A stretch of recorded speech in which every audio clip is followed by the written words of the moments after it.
Hello and welcome. Before we begin, I want you to be part of this story.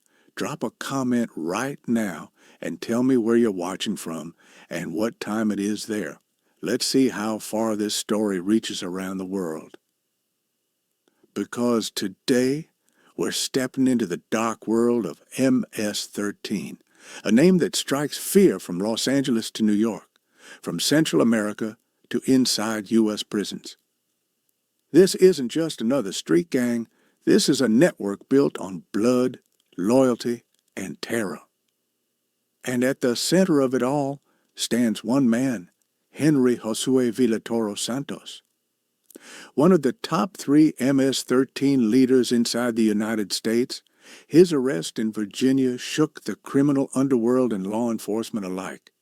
He's not just a gangster, he's living proof of how far MS-13's shadow stretches across America. In this video, we'll uncover the rise of MS-13, the bloody path that made Henrry Villatoro one of its most feared leaders, and the truth about how deep this gang's roots run inside the U.S. So, stay tuned because what you're about to hear is more than a crime story. It's a warning. It's a reality. And it's happening closer than you think. The story of MS-13 doesn't begin with drugs, murders, or prisons. It begins with war, survival, and desperation. In the late 1970s and 1980s, El Salvador was consumed by a brutal civil war. Entire villages were burned, families were torn apart, and young boys grew up surrounded not by schools and games, but by the sounds of bullets and bombs. Thousands fled, searching for safety, and many of them landed in the United States, especially in Los Angeles, California. But the streets of Los Angeles in the 1980s were not welcoming. Immigrant families found themselves trapped between poverty, discrimination, and the rise of powerful Mexican and African American gangs that already controlled neighborhoods. For young Salvadorans, survival meant forming their own group, a group that could protect them in a foreign land where no one else would. That group would become known as Mara Salvatrucha, later feared worldwide as MS-13. The name Mara came from the term for gang, while Salvatrucha connected back to El Salvador, to the guerrilla fighters who had battled in the Civil War. The number called 13 was added later, marking their allegiance to the powerful Mexican Mafia, known as La Ime. In the beginning, they were just young men trying to stick together. But in the streets of Los Angeles, survival required violence, and violence became their language.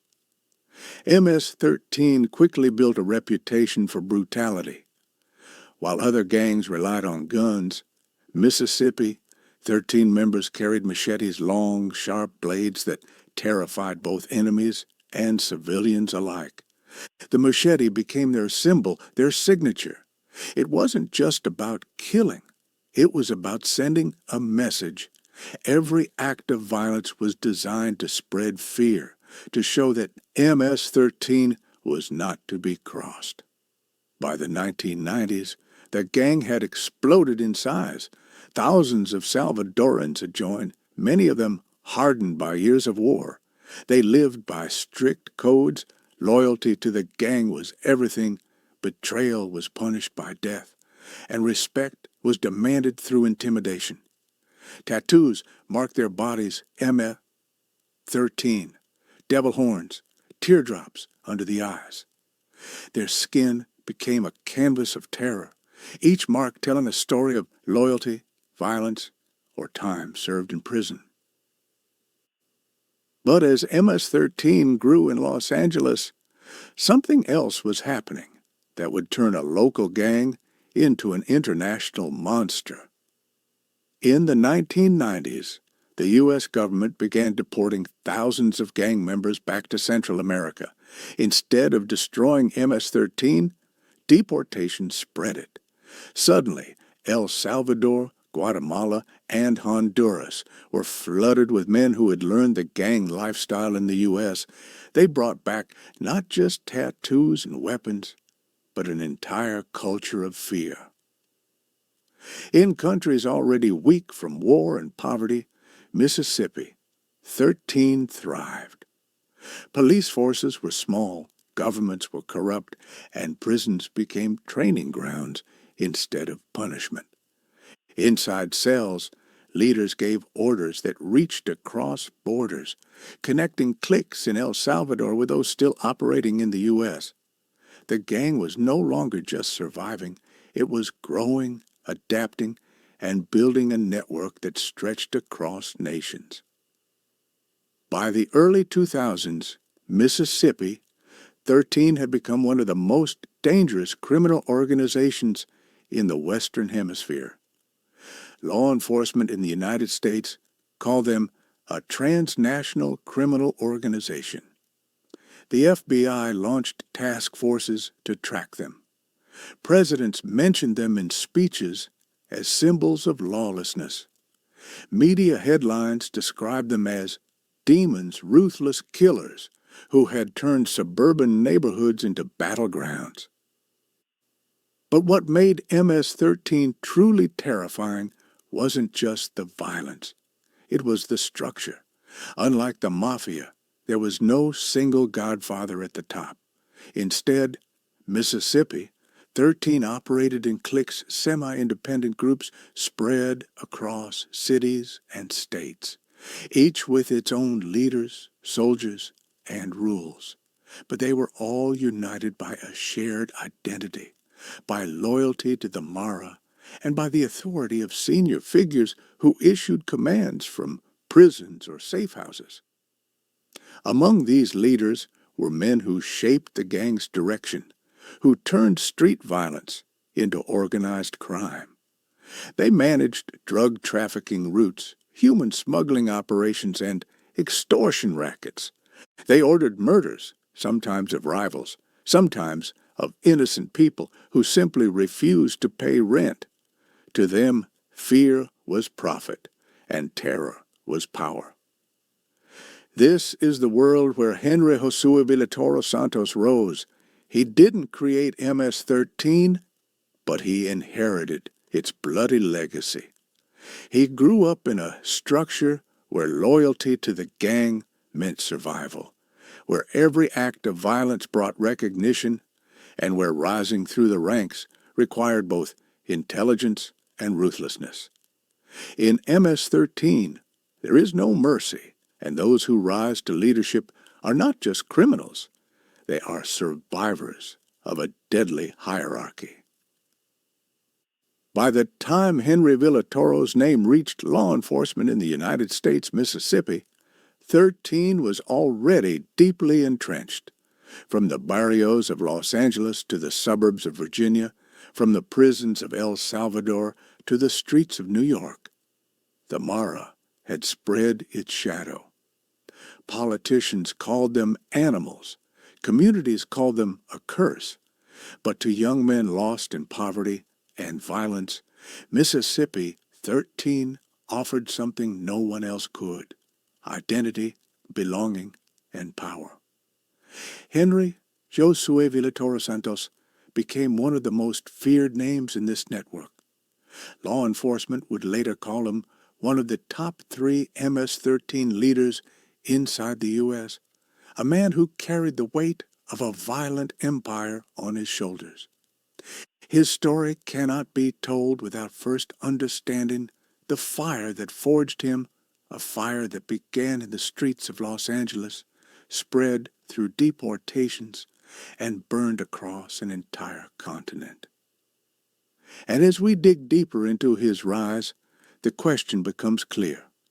Was Henrry Villatoro just another gangster, or was he proof that MS-13 had become more than a gang, that it had become a global empire of fear? If Chapter 1 was about the fire that created MS-13, then Chapter 2 is about one of the men who walked through those flames and came out hardened into a leader. To understand Henrry Josue Villatoro Santos, you need to understand how MS-13 chooses its leaders. Unlike the Mafia, where a boss is born through family bloodlines, Mississippi, 13 creates its bosses through blood spilled on the streets. Violence is currency, loyalty is proof, and survival is the ultimate test. Those who cannot lead in chaos die in it. Henrry survived. Little is recorded about his earliest years. Like many MS-13 figures, details of his childhood are hidden in shadows, erased by poverty, fear, and crime. But what we do know is this: Villatoro was a product of the environment MS-13 thrived in. Whether born in Central America or raised in the barrios of the United States, he entered a world where the gang was more than a choice. It was often the only path available. By the time his name appeared in FBI files, he had already risen far beyond the level of a soldier or clique member. He was a commander, a strategist, a man trusted to direct operations that stretched from prisons to city streets. The key to his power was not luck, but reputation. In MS-13, reputation is everything. Henrry built his by showing that he could not only fight, but also lead. While countless young recruits were willing to carry a gun or swing a machete, very few could organize others, enforce discipline, and earn respect. Villatoro became known as one of the few who could do both. His orders were obeyed not just out of fear, but because soldiers believed in his ability to guide them to survival and profit. By the early 2020s, U.S. law enforcement had placed Henrry Josue Villatoro Santos on their radar as one of the top 3 leaders of MS-13 in the United States. That is no small title. MS-13 operates in dozens of U.S. cities, with thousands of members and associates.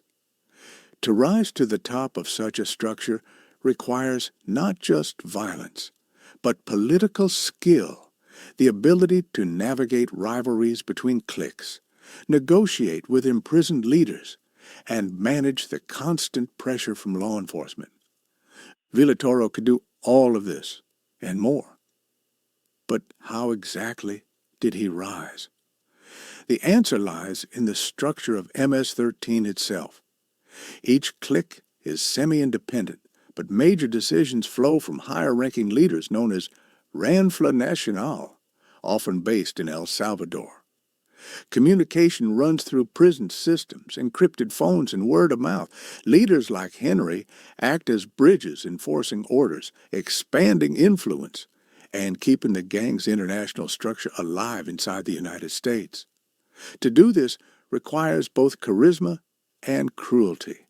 Henrry had both.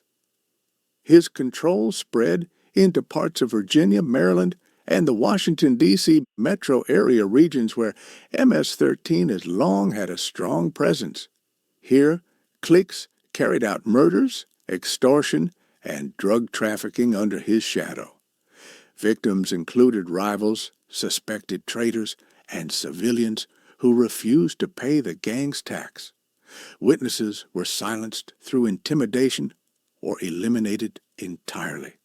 Henry's name was whispered in communities where MS-13 ruled the night. Law enforcement began to see patterns. Murders were not random. They followed orders. Drug shipments were not sloppy. They were coordinated. Extortion payments flowed upward. Investigators realized that behind many of these operations, there was leadership, and Henrry Villatoro Santos was among those at the very top. The story of his rise is also the story of MS-13's adaptability. For years, U.S. agencies tried to cut off the head of the snake by arresting clique leaders, but every time one leader was captured, another rose in his place. Henry's ascent showed how resilient MS-13 had become. He stepped into leadership roles as others fell, proving that the gang system produced replacements as fast as the government could remove them. What set Henrry apart, however, was not just his ability to fill a void, it was his ability to strengthen MS-13 during times of pressure. While many leaders in the gang focused only on violence, Henrry balanced brutality with strategy. He tightened internal discipline, ensuring that soldiers followed orders without hesitation. He maintained connections to imprisoned bosses in El Salvador. Keeping the U.S. branches aligned with international leadership, he made sure that money flowed upward, cementing his status as a trusted figure. In MS-13 culture, trust from above is rare. Prison bosses in El Salvador do not give authority lightly. For Henrry to be recognized as one of the top 3 leaders in the U.S. meant that he had proven himself repeatedly. Each murder ordered and carried out without mistake. Each shipment moved. Each extortion tax collected. All of it built his credibility, and by the time of his arrest in 2025, he was not just another gangster. He was a pillar in MS-13's U.S. empire. But the higher a gangster rises, the brighter the spotlight becomes. Law enforcement agencies across the United States were watching Henrry closely.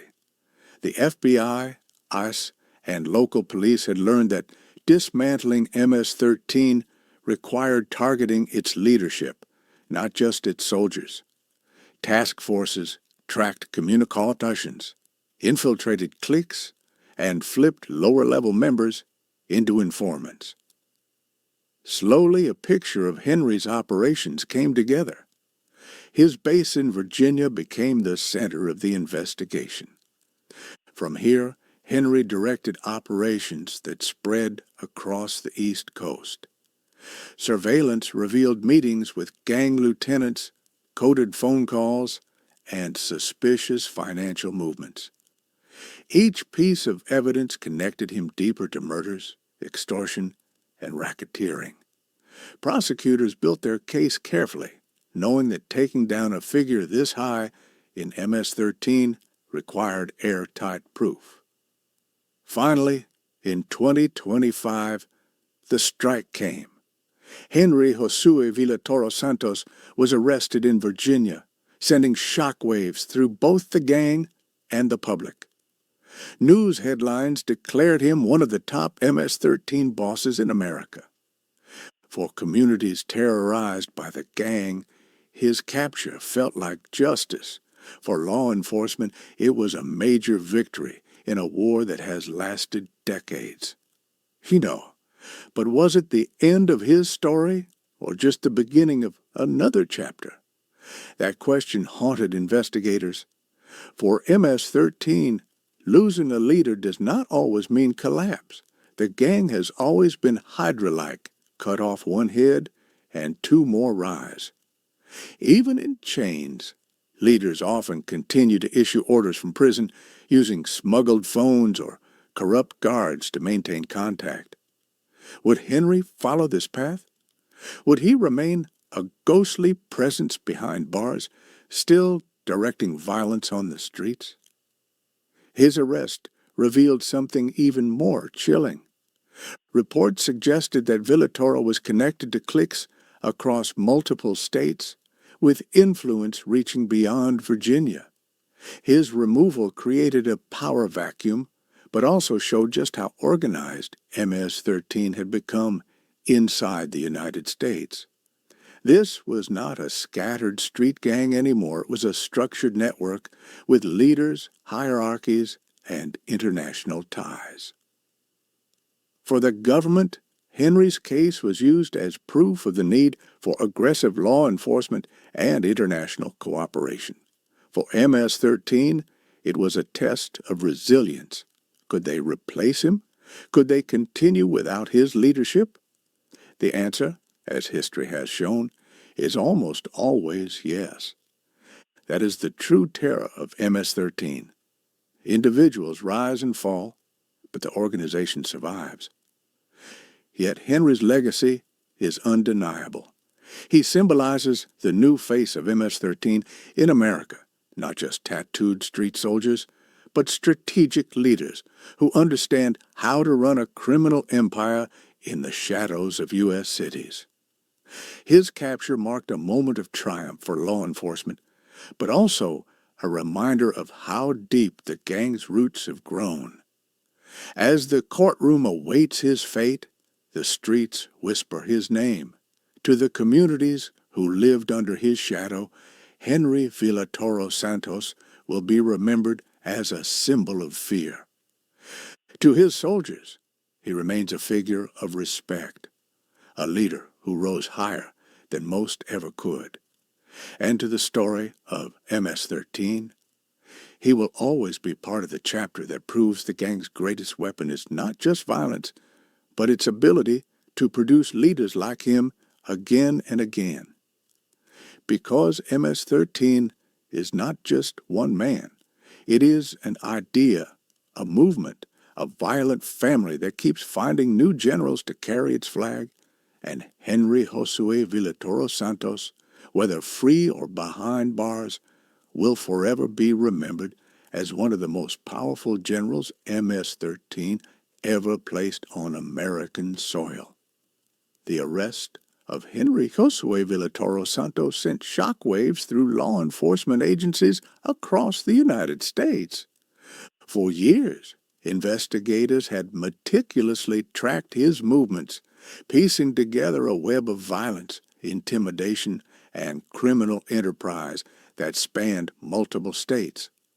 His capture was heralded as a major victory, the removal of a top-tier leader from one of the most notorious gangs in the world. Yet even as headlines celebrated his arrest, those familiar with MS-13 understood that his story was far from over. From the moment he was taken into custody, the focus shifted to the courtroom. Trials for high-ranking MS-13 leaders are never simple. They are battles of strategy, evidence, and witness testimony. Prosecutors knew they had to establish the full scope of Villatoro's influence, not just isolated crimes, but the broader pattern of authority, coordination, and terror he had exercised over his soldiers and the communities under his control. Each count, murder, racketeering, extortion, and conspiracy, was a thread in the fabric of his criminal empire, and each had to be meticulously documented to withstand the scrutiny of the judicial system. Inside the courtroom, Villatoro maintained a composed demeanor, masking the storm of fear, anger, and defiance that undoubtedly churned beneath the surface. To prosecutors, this calm was a testament to his leadership. To the families of victims, it was a chilling reminder of the cold, calculated nature of a man who had orchestrated so much pain. The evidence presented was damning. Witness testimonies from former gang members, intercepted communications showing orders for violent acts, and a detailed account of extortion schemes that had terrorized neighborhoods. Each piece painted a portrait of a man who had not merely participated in MS-13's operations, but had been central to them. Yet, even as the trial unfolded, the question lingered. Could a single conviction truly dismantle a figure of his stature? In the world of MS-13, leadership is decentralized but highly resilient. Orders flow through networks, cliques maintain autonomy, and the gang's culture ensures continuity even when leaders fall. Villatoro's soldiers, many of whom were loyal for years, would not simply disappear with his imprisonment. In some cases, his incarceration would elevate others within the hierarchy, testing their ability to maintain cohesion and control. Prison itself is another arena where MS-13 leaders wield influence. Far from being neutralized, Incarcerated figures often continue to direct operations from behind bars. Smuggled phones, coded messages, and loyal intermediaries allow leaders to issue orders, settle disputes, and maintain the hierarchy that governs their criminal enterprise. For Villatoro, prison was not a cage, but a vantage point. He remained a figure of authority, his name carrying weight among soldiers and rival gangs alike. His continued influence raised difficult questions for law enforcement: how to contain a network that thrives on decentralized, resilient leadership, even when its most prominent figures are behind bars. The impact of his arrest extended beyond individual cliques. Communities that had lived under MS-13's shadow were forced to reckon with both relief and uncertainty. Some saw his removal as a victory, an opportunity for neighborhoods to reclaim streets that had long been terrorized. Others feared retaliation, knowing that gangs often respond to the loss of leadership with violence aimed at asserting dominance or silencing perceived disloyalty. In this volatile environment, law enforcement faced the dual challenge of protecting communities while ensuring that the gang's remaining network did not exploit the power vacuum. One of the most striking aspects of Villatoro's influence was his ability to straddle borders. MS-13 is a transnational organization, and his operations were not confined to a single state or city. Orders could flow from prisons in El Salvador to cliques in Virginia or Maryland, creating a network that was simultaneously local and global. This international dimension complicated prosecution and containment, requiring coordination between U.S. agencies and counterparts in Central America. Villatoro's arrest highlighted both the reach of law enforcement and the sophistication of the gang's operations, which had evolved far beyond simple street-level crime. Inside the gang itself, reactions to Villatoro's imprisonment were mixed. Some soldiers saw his removal as a signal to step up, to prove themselves worthy of leadership. Others were destabilized, unsure who could fill the void left by a man whose authority had been nearly absolute in certain regions. Rival gangs, too, watched carefully, measuring the moment for potential advantage. In MS-13's violent ecosystem, every arrest is a ripple that can trigger new waves of conflict, revenge, and assertion of power.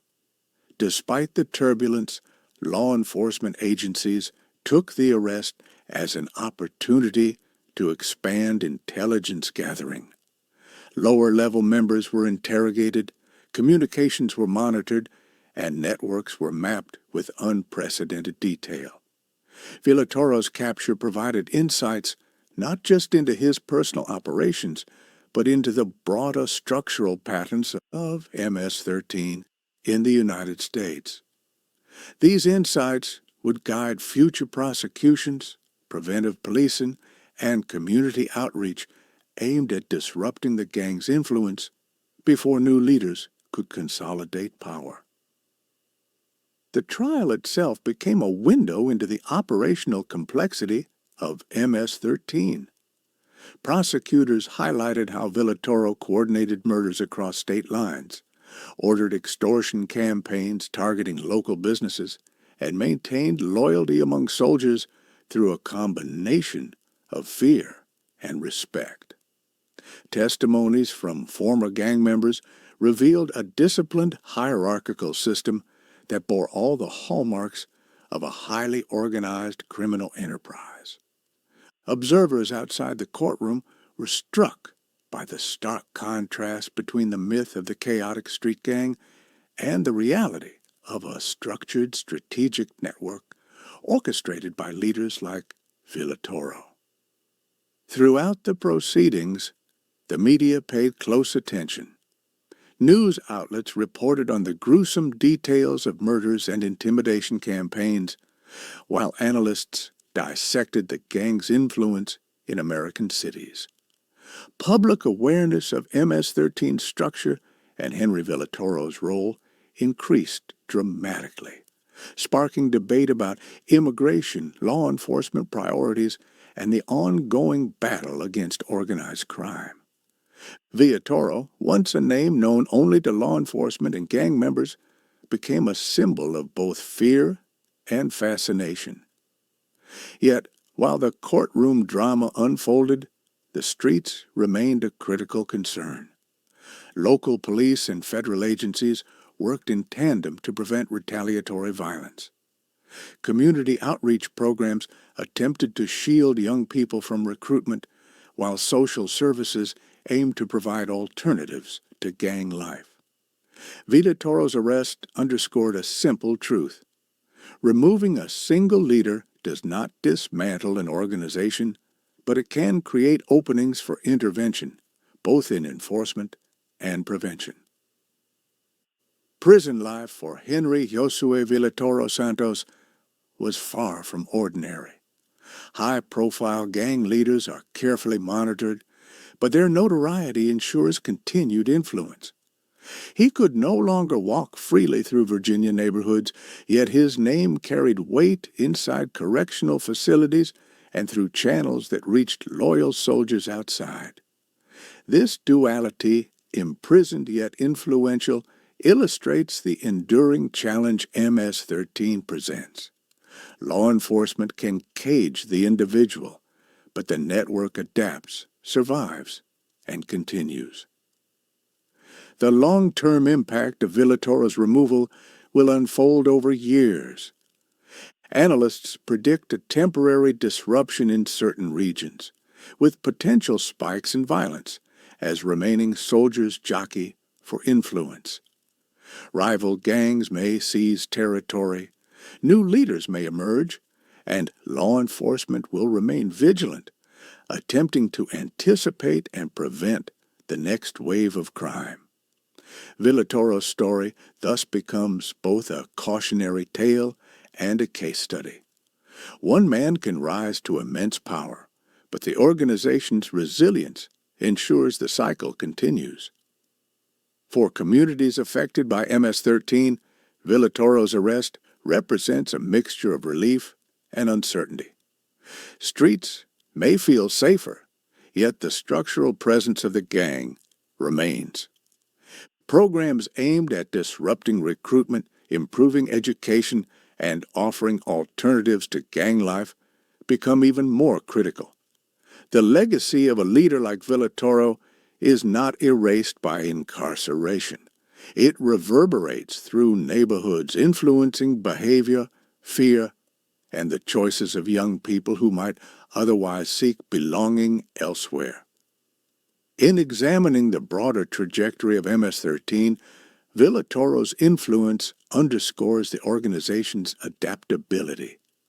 The gang survives by cultivating leaders who are as strategic as they are violent, by maintaining communication channels that transcend borders, and by embedding themselves into communities in ways that make eradication extremely difficult.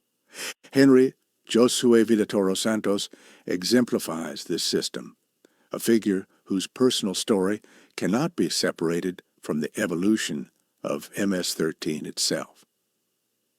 His trial and imprisonment also shed light on law enforcement strategies against transnational gangs. Multi-agency cooperation, intelligence gathering, and targeted prosecution are critical tools, but they must be balanced against the gang's capacity for adaptation. Villatoro's removal demonstrates success, yet it also highlights the need for ongoing vigilance. One man's capture is never the end of the story. It is a moment in an ongoing struggle against an organization that constantly regenerates.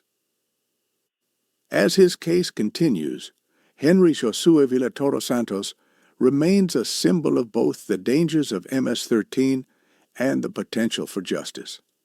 For law enforcement, his conviction offers proof that even the highest-ranking members can be held accountable. For the gang, it is a reminder that power is fragile and influence can be challenged. For the public, it is a glimpse into a hidden world where leadership, violence, and survival intersect in ways most people cannot imagine.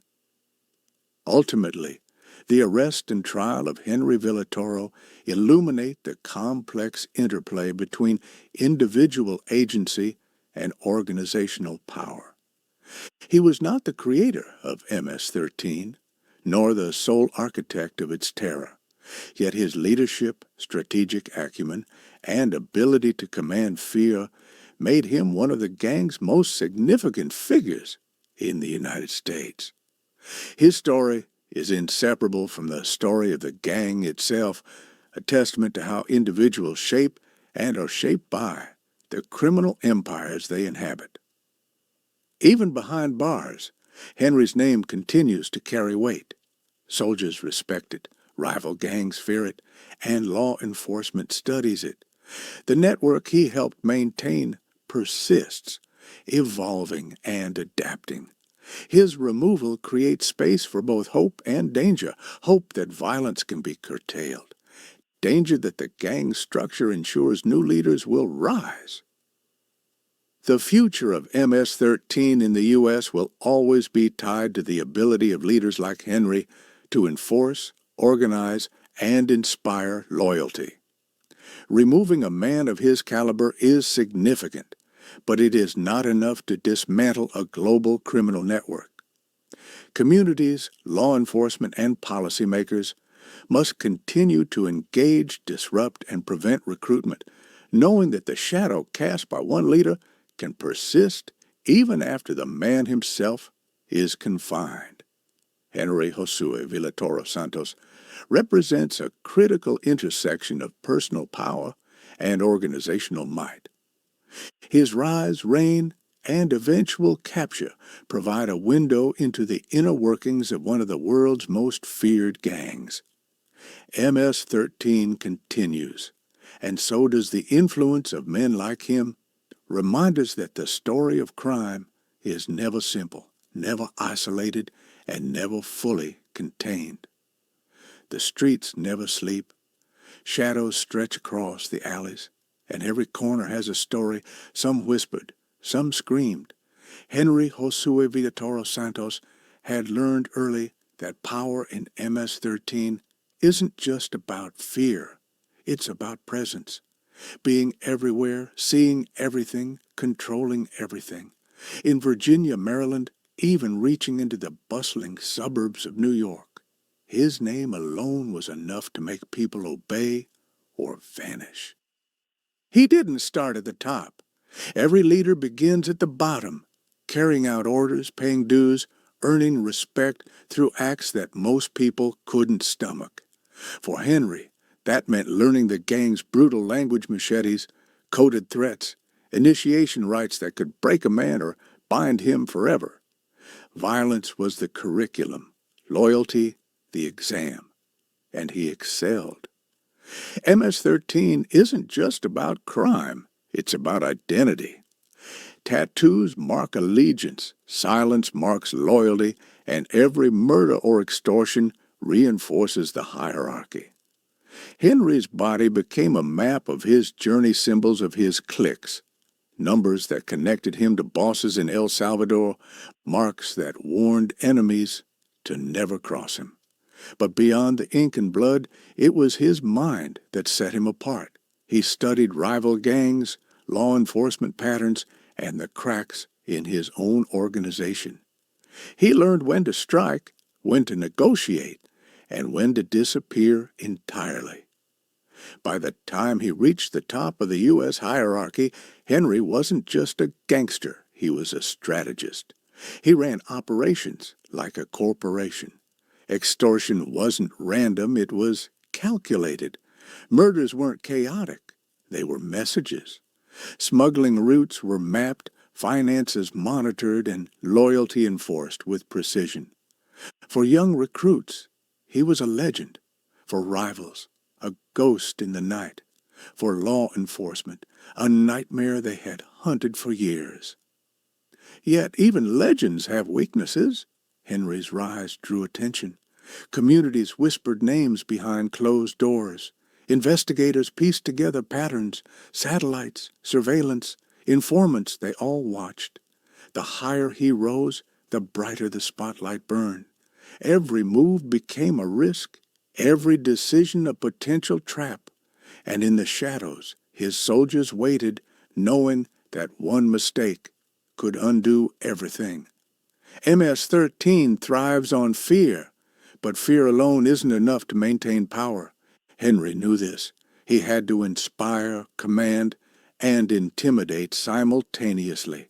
He attended meetings in dimly lit garages, watched over corners where deals went down, and even in prison, his influence reached out through cracks in the walls. Orders traveled on cell phones, through messages, through loyalists willing to risk everything for him. There were nights when the tension was almost unbearable. Henry would walk streets knowing that every sound, a shout, a car door, a phone ringing could mean danger or opportunity. Rival gangs were always watching. Law enforcement was closing in, and his own soldiers could betray him for a moment of advantage. Survival wasn't guaranteed. Leadership wasn't given. It was earned, moment by moment. And yet, for all the danger, Henry carried himself with a calm that unnerved even the bravest. Meetings went smoothly because he commanded attention without raising his voice. Orders were obeyed because soldiers feared him and respected him equally. Negotiations were successful because rivals understood he calculated risks like a chess master, always thinking several moves ahead. When the arrest finally came, it wasn't dramatic. No gunfights, no high-speed chases. It was surgical, precise. Henry was caught in a quiet Virginia suburb, surrounded by law enforcement who had studied his habits, mapped his routines, and waited for the perfect moment. Even then, he didn't panic. His face betrayed nothing. But those who would later recount the arrest said there was an unmistakable weight in his eyes, the realization that one chapter of control was over. But the story of MS-13 and his influence was far from finished. In the aftermath, the streets shifted. Soldiers scrambled to assert dominance. Cliques realigned. And communities wondered if the terror would ease or escalate. Henry's absence left a void, but it also proved something fundamental. MS-13 doesn't rely on one man.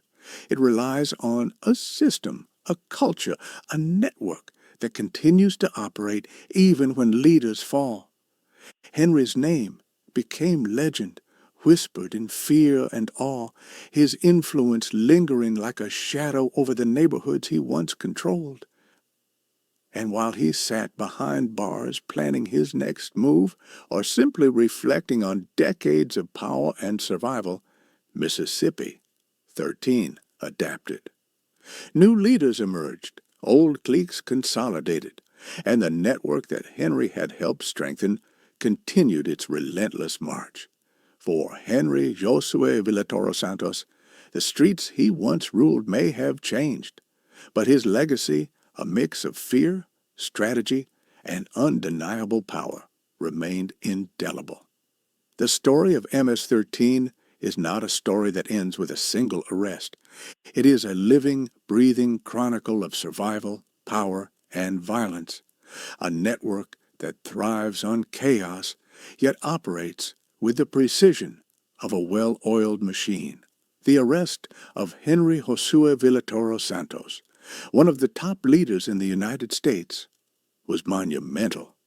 Headlines announced it as a major victory. Communities breathed a cautious sigh of relief, and law enforcement celebrated the moment as a triumph of strategy, patience, and intelligence. Yet the deeper story is more complex, more dangerous, and far from over. Henry's rise within MS-13 is emblematic of the gang's evolution. From the streets of Los Angeles to the suburbs of Virginia, his path illustrates the intricate system by which MS-13 cultivates, rewards, and controls its leaders. It is not brute strength alone that propels someone to the top.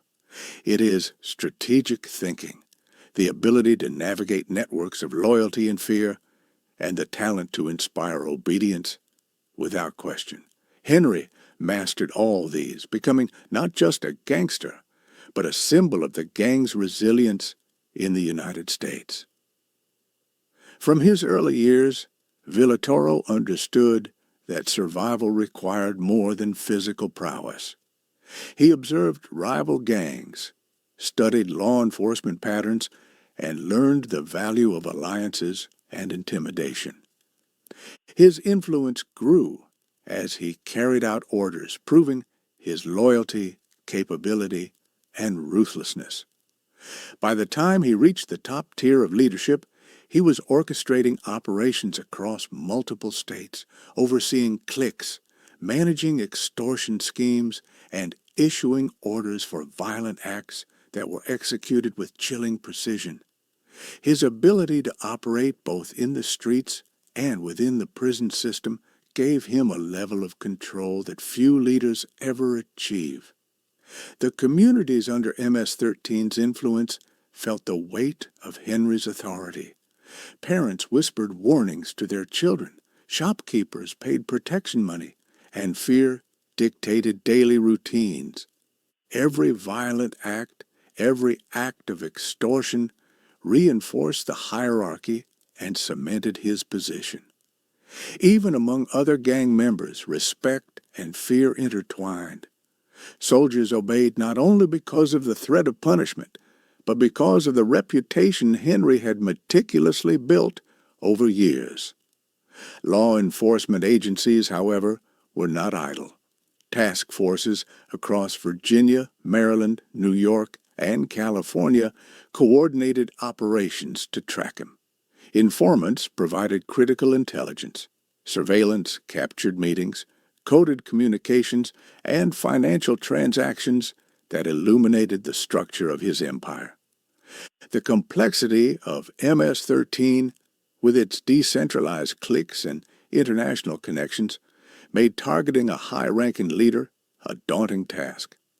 Yet Henry's influence was so pervasive that understanding his operations became essential to disrupting the gang at every level. The arrest in Virginia was carefully orchestrated. No dramatic shootouts, no high-speed chases, just precision, timing, and intelligence converging in a quiet suburb.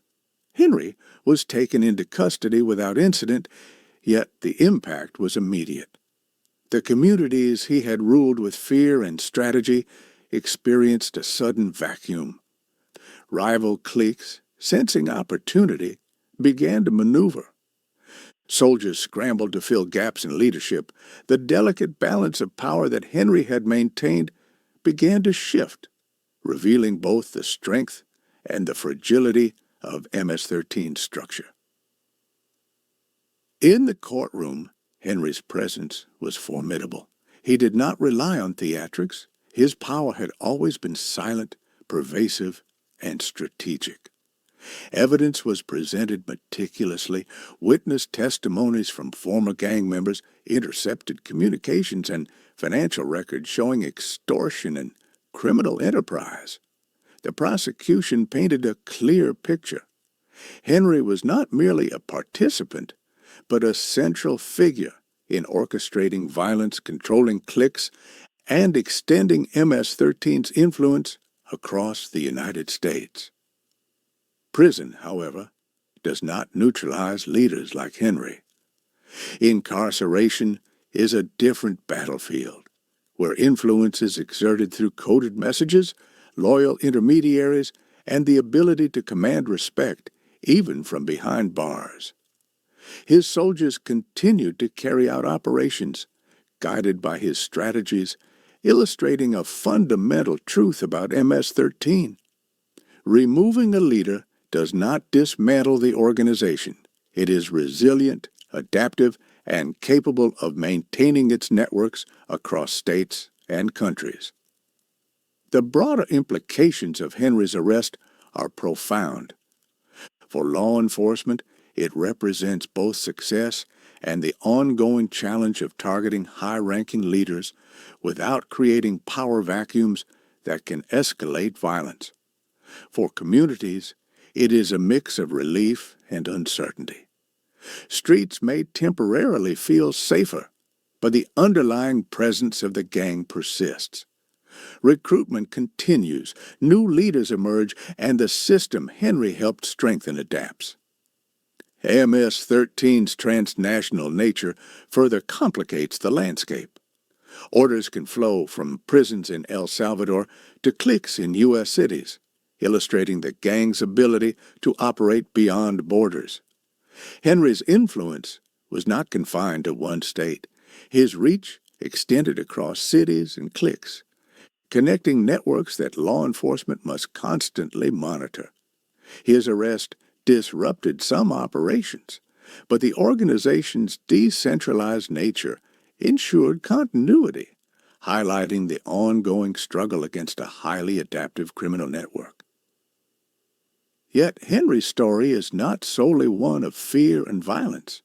It is a window into the mechanisms that allow gangs like MS-13 to thrive.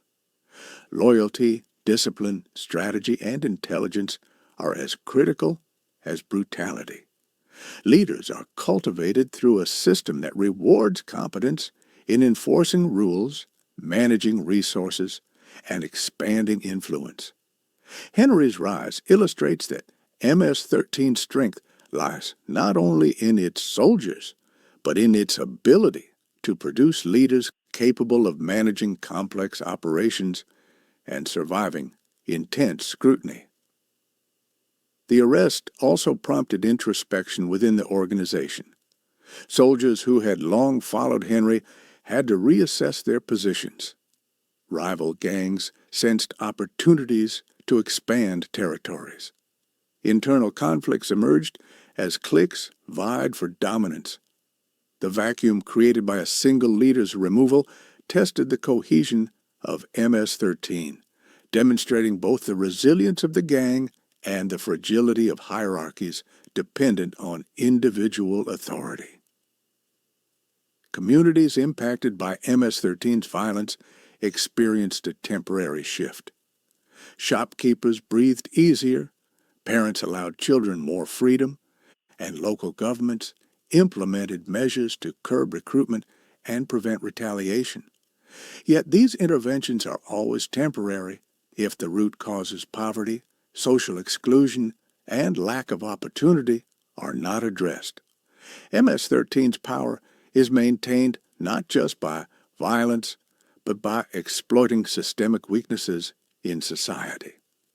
Henry's imprisonment also shed light on the role of media in shaping public perception of gangs. News outlets highlighted grisly details of murders, extortion, and intimidation, painting MS-13 as an almost mythical criminal force. Analysts dissected the gang's organizational structure, influence, and resilience. Public awareness increased, yet so did fascination with figures like Henry, a dangerous mix that both informs and sensationalizes, sometimes inspiring young people to emulate what they see in headlines. Inside prison, Henry continued to exert influence. Contacts, messages, and loyal soldiers allowed him to maintain some operational control. His presence remained felt, a reminder that incarceration, while disruptive, cannot entirely sever a leader's connection to the network. Law enforcement monitors these channels closely, understanding that preventing continued operations requires constant vigilance, intelligence, and proactive measures. The arrest also had geopolitical implications. MS-13's ties to El Salvador, Guatemala, and Honduras underscore the need for international cooperation. Extraditions, intelligence sharing, and coordinated policing are essential to disrupting networks that span continents. Henry's case became a blueprint for understanding transnational criminal leadership, how influence can be exercised from afar, how networks survive, and how the cycle of violence perpetuates across borders. For MS-13, Henry represents both success and vulnerability. His strategic mind and authority elevated the gang's operations in the United States. His removal created disruption, but it also exposed weaknesses that the gang had to address. New leaders emerged, alliances shifted, and operations continued, illustrating the organization's remarkable adaptability. Henry's story is a cautionary tale for law enforcement, policymakers, and communities. It demonstrates the complexity of combating gangs that are not only violent, but highly organized and resilient. Successes like his arrest are important, but they must be accompanied by long-term strategies addressing social conditions, community resilience, and youth recruitment. Otherwise, the cycle repeats, and new leaders fill the void left by those incarcerated. Yet, even as his influence persists, Henry's capture offers lessons. Leadership in MS-13 is not infallible. Law enforcement strategies that combine intelligence, patience, and cooperation can disrupt networks, protect communities, and remove dangerous individuals from circulation. His case shows that even the most powerful figures are not beyond reach, but it also reminds us that power in these networks is rarely centralized, and the struggle against them is ongoing. The story of Henrry Josue Villatoro Santos and MS-13 is not just one of crime and punishment. It is a study of human behavior under extreme conditions. Loyalty and fear intertwined, strategy and violence coexisting, survival and ambition driving choices that impact entire communities. It is about how systems, not just individuals, perpetuate cycles of crime. It is about resilience, both of a criminal organization and of the society striving to contain it. As he sits behind bars, Henry's legacy endures. Soldiers remember, rivals respect, and law enforcement studies the methods that allowed him to rise. The gangs he influenced continue, but so does the knowledge gained from his capture, the strategies, the patterns, the lessons. Communities affected by MS-13 are forever changed, and policymakers continue to grapple with the balance between law enforcement, prevention, and social intervention. Ultimately, the story of Henrry Josue Villatoro Santos and MS-13 is a reminder that crime, power, and influence are intertwined with human choice, environment, and opportunity. One man's rise illustrates a network's strength. One arrest illustrates its vulnerability. But the larger truth remains: MS-13 is an entity larger than any single individual. It adapts, survives, and persists, a constant force that challenges law enforcement, intimidates communities, and shapes the narrative of organized crime in the United States. The saga of Henrry Villatoro is far from just a crime story. It is a lens through which we see the evolution of gangs, the psychology of leadership, and the ongoing struggle between authority and rebellion, fear and control. It forces us to confront uncomfortable realities of our power, violence, and society's response, and it leaves one undeniable fact. Even as leaders fall, the story of MS-13 continues, and so does the legacy of those who rose to command it. The story of MS-13 and the men who rise within it is one that defies simple explanation. It is not a story that ends neatly, with justice served and streets finally safe. It is a story that stretches across decades, countries, and generations, built on a foundation of fear, loyalty, violence, and survival. And at the center of this complex narrative is Henrry Josue Villatoro Santos, a man whose life, influence, and eventual capture have become symbolic of both the power and the fragility of organized criminal networks. When we examine the life of Henrry Villatoro, we are confronted with a paradox. On one hand, he is a figure of extreme violence, a strategist of terror, and a leader who controlled multiple cliques across states. On the other hand, he is also a product of circumstance shaped by environments of poverty, conflict, and systemic neglect. His rise was neither accidental nor entirely inevitable. It was forged through a combination of intelligence, ruthlessness, opportunity, and timing. Understanding this duality is crucial because it reveals the mechanics behind not only his ascent, but the resilience of MS-13 itself. Communities across the United States, particularly in Virginia, Maryland, and New York, felt the direct consequences of Henry's authority. Streets were patrolled not by law enforcement alone, but by the shadows of his influence. Shops paid extortion, neighborhoods whispered names in fear, and families lived with the constant threat that one misstep could bring violence into their homes. To those outside the gang, the details are almost unimaginable. The coded threats, the invisible networks, the silent messages that traveled through loyal soldiers and intermediaries. Yet this was the reality, and Henry was the architect of much of it.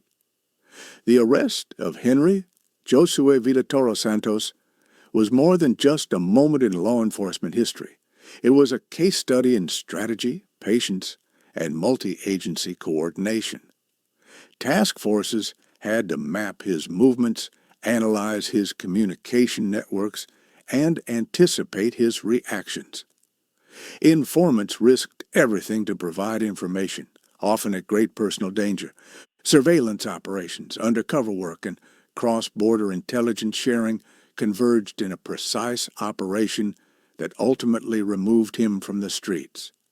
It was a victory that demonstrated the potential of coordinated action against transnational criminal organizations.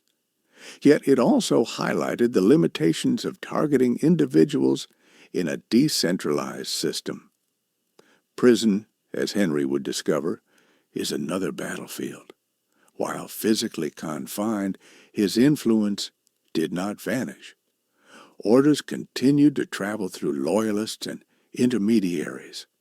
The gang's decentralized structure allowed operations to persist, illustrating the enduring challenge of combating organizations that can adapt and survive despite the loss of key leaders.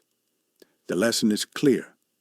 The removal of one man, no matter how powerful, cannot completely dismantle an organization as deeply entrenched as MS-13. The psychological impact of leaders like Henry is also profound. Within the gang, his name commands respect, loyalty, and fear. For lower-level soldiers, it represents a standard to aspire to, a model of leadership that combines strategy with brutality. For rivals, it symbolizes a threat that cannot be ignored. And for law enforcement, it represents both a target and a reminder of the sophistication and resilience of transnational criminal networks. Henry's personal story cannot be separated from the larger narrative of MS-13. It is entwined with its operations, strategies, and the culture of fear it perpetuates. Understanding Henry's rise also requires a recognition of the socio-economic conditions that enabled it. MS-13 did not appear in a vacuum. It emerged from communities affected by war, poverty, and marginalization. Its leaders are often products of environments where violence is normalized, opportunities are scarce, and survival requires adaptation to extreme circumstances. Henry's ascent illustrates how intelligence, charisma, and ruthlessness can converge in such environments to create figures capable of leading sprawling criminal networks. The lessons from Henry's story extend beyond law enforcement and criminology. They are insights into human behavior, leadership under extreme conditions, and the mechanisms by which groups maintain cohesion and power. MS-13 thrives on loyalty enforced by fear, but it also relies on leaders who can strategize, inspire, and manage operations across diverse and dispersed networks. Henry embodied these qualities, and his case provides a rare glimpse into how such figures operate, survive, and influence both their organizations and the broader society around them. For communities affected by MS-13, Henry's capture was a moment of relief, yet not of resolution. Streets may feel temporarily safer, but the network persists. Recruitment continues, new leaders emerge, and the culture that allows MS-13 to thrive remains in place. Law enforcement must remain vigilant, combining immediate intervention with long-term strategies that address root causes such as poverty, social exclusion, and lack of opportunities for youth. The battle against gangs like MS-13 is ongoing, and Henry's story is a stark reminder of both the progress made and the challenges that remain. Public perception of figures like Henry is complex. Media coverage often emphasizes the sensational aspects, murders, extortion, fear, while analysts dissect the organizational structures that support these acts. Yet understanding Henry requires looking beyond headlines. He is both a man and a system, a leader shaped by circumstance and capable of shaping events in ways that ripple across states and communities. His life, his choices, and his influence reveal the intersection of individual agency and organizational power in one of the most dangerous gangs operating in the United States today. The arrest and trial also demonstrate the importance of intelligence-led policing. By tracking communications, mapping networks, and anticipating behaviors, law enforcement agencies were able to neutralize a top-tier leader. Yet the decentralized nature of MS-13 ensures that such victories are partial and temporary. Soldiers continue to operate, cliques reorganize, and rival factions attempt to exploit gaps in leadership. Henry's capture, therefore, is both a success and a cautionary tale, a reminder that criminal networks are dynamic, adaptive, and resilient. Henry's influence extended beyond the U.S. borders. MS-13's transnational connections meant that operations, orders, and influence could flow from prisons in El Salvador to cliques in New York, Virginia, and beyond. This global dimension complicated efforts to dismantle the gang, requiring international cooperation, intelligence sharing, and coordinated law enforcement strategies. Henry's case serves as a blueprint for understanding how leadership in such organizations operates across borders, and how influence can persist even when the individual is physically removed from the street. For the members of MS-13, Henry's name remains a symbol. Soldiers speak of him with respect, rivals speak of him with caution. His strategies, his methods, and his leadership style are studied and emulated. Even behind bars, his presence is felt, illustrating the enduring power of figures who combine fear, loyalty, and intelligence in leadership roles. Henry's story demonstrates that removing a single leader is never enough to dismantle an organization, but it does provide an opportunity to disrupt networks, gather intelligence, and prepare for long-term intervention. The broader societal implications of Henry's story are equally important. Communities, law enforcement, policymakers, and media all play roles in understanding and responding to the threat posed by gangs like MS-13.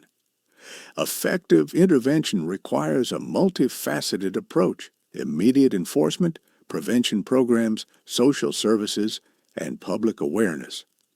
Henry's life illustrates both the consequences of leadership in criminal organizations and the importance of systemic responses that address the underlying conditions that allow gangs to flourish. Reflecting on Henrry Josue Villatoro Santos's trajectory, several key lessons emerge. First, leadership in criminal organizations is as much about strategy and intelligence as it is about violence. Henry's ability to coordinate operations, maintain loyalty, and manage complex networks made him a central figure in MS-13's U.S. operations. Second, removing a leader, while significant, is not sufficient to dismantle an organization that is decentralized and adaptive. Third, understanding the socioeconomic and cultural conditions that allow such gangs to thrive is critical for long-term solutions. Finally, vigilance, intelligence, and coordination are essential for law enforcement agencies to anticipate, prevent, and respond to ongoing threats. Henry's arrest and trial also highlight the role of accountability. Even the most powerful figures within MS-13 are not beyond reach.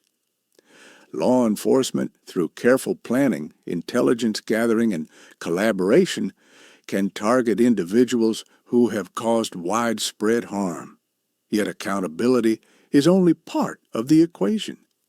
Preventing the rise of future leaders requires addressing the environments that produce them: poverty, marginalization, and the lack of opportunities that make gang affiliation appealing. The impact of Henry's life and arrest is also felt culturally. MS-13's notoriety has become part of public consciousness, shaping perceptions of crime, leadership, and violence. Stories of leaders like Henry captivate public attention not only because of their brutality, but because they reveal the inner workings of organizations that operate largely in secrecy. They show how power, influence, and fear intersect to create systems capable of long-term survival and adaptation. Henrry Josue Villatoro. Santos's legacy is multifaceted. He is a cautionary tale of the consequences of leadership in violent organizations. He is a symbol of resilience, both of an individual who navigated extreme circumstances to rise to power, and of an organization that adapts and survives despite law enforcement intervention. He is a case study for those seeking to understand the mechanisms of criminal influence, leadership, and organizational survival. Communities, law enforcement, and policymakers continue to grapple with the realities Henry's story exposes. While his arrest removed a significant threat, the underlying systems that allowed MS-13 to thrive persist. Youth recruitment continues, cliques reorganize, and the shadow of the gang remains over neighborhoods across multiple states. Effective long-term strategies require addressing these systemic issues, combining enforcement with prevention, education, and social support to reduce the appeal and reach of criminal networks. Even as Henry serves his sentence, the lessons of his life resonate.